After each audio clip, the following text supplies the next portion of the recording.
Сәлем достар, Тарику каналына қош келдіңіздер. Бүгін пицца жасайтын боламын. Қамырын айранға елеймін.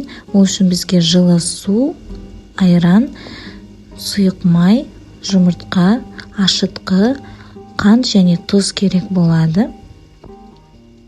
Ыдысқа жұмыртқаны жарып, үстіне қант пен тұзды саламын. Енді оны жақсылап араластырамын. Оның үстіне біздің жылы айран мен жылы суды да қосамын. Жақсылап араластырып, үстіне сұйық майды қосамын.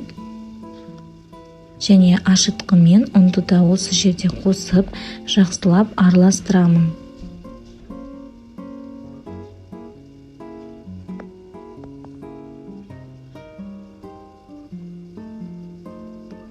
Ұнды шетінен қосып отырып, қолымыздың көмегімен өте жұмсақ қамыр илеуіміз керек.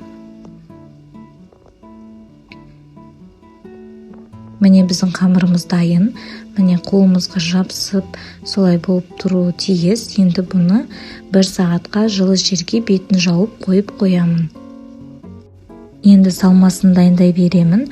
Оған қызанақ, колбаса, ірімшік, кетчуп, майонез керек болады. Және менде осындай арнайы дәмдеуіш бар. Негізі міндетті емес.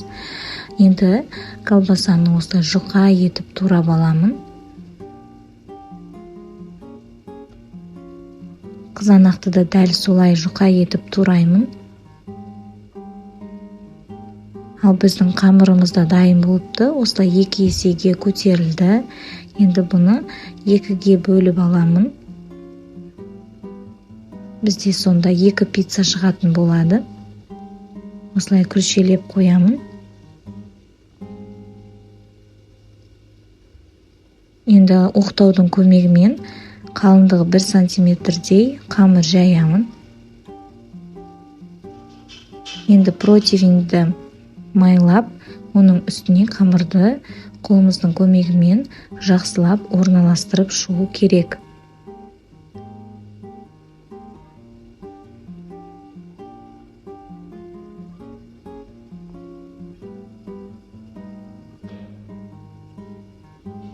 Үстіне кетчуп пен майонезді кисточканың көмегімен жақсылап жағып шығамын.